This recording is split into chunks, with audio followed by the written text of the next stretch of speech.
Ayun, mapagpalang hapon po sa ating lahat. So, for Mex Vlog, kasama natin. Magulo yung buhok ko. Paano tayo? Sa mga Kain ka ng kain subscriber eh. ko po sa aking YouTube channel, pasensya na kayo at di ako nakapag-upload ng ilang linggo na kasi restricted po tayo. Ayun.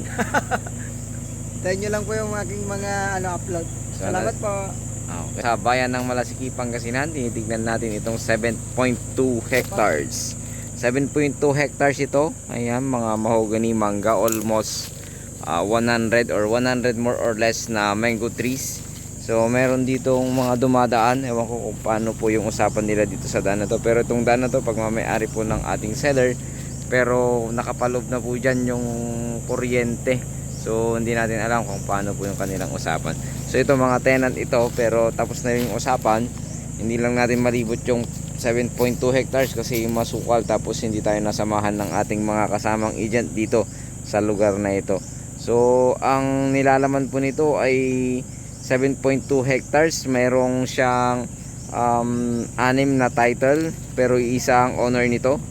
At mayroong mga mahogany, pepper tree, may mga avocado, kalamansi, bamboo trees, duhat at sampalok. Hindi lang po natin alam kung ilan. Yun na po yung binigay na details po sa atin ng ating seller at kasama nating mga agent dito sa Malasiki. So napunta ko na ito dati, naiwan ko lang yung aking drone kaya hindi ko po siya na-video. So mula doon, barangay road din po yon, pero hindi po ito actually hindi po ito road right off po. Hindi ko sigurado kung road right off po ito or nakikidaan lang sila. So malalaman natin pag nakausap natin yung seller kasi wala siya. Pastora po ang may-ari nito.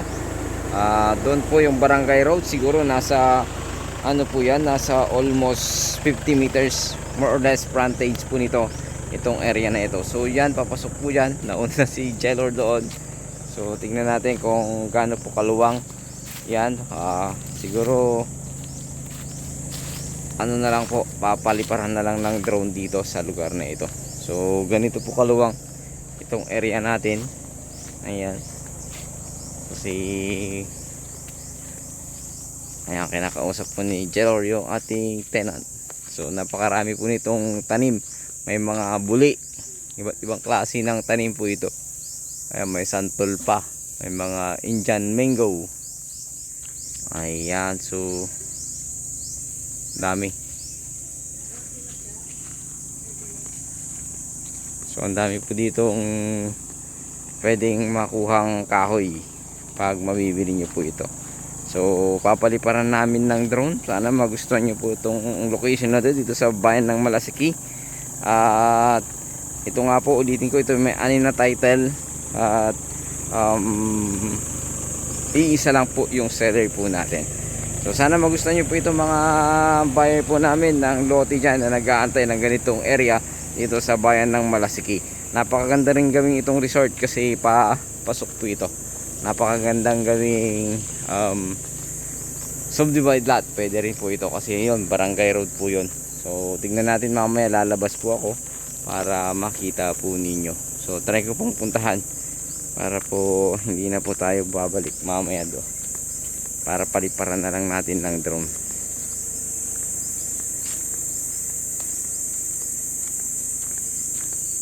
So pumasok kami kanina is nasa 50 meters more or less yung frontage ito. Ang nagtataka ko lang kasi nakalagay na po dito yung ayan, may sariling ano yan transformer. Papasok po dun yung poste. So dumaan. So ibig sabihin possible magiging daan po ito. Ayan, so mamaya na lang natin puntahan yun sa harap.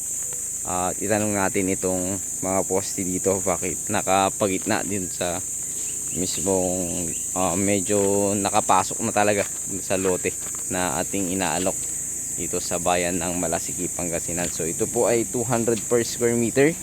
At sagot po nila ang capital gain tax.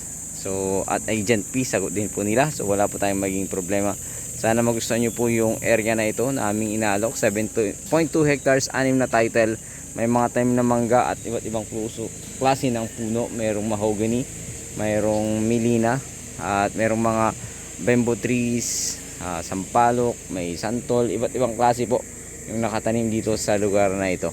So pag nagustuhan nyo po ito, pakitawagan po ako sa aking numero na nakalagay po dyan sa aking screen na 0945-802-8810. Yan din po ang gamit ko sa aking WhatsApp at aking Viber. So sana pag magustuhan nyo po ito, wag po kayong mag-atubiling, tawagan po ako agad.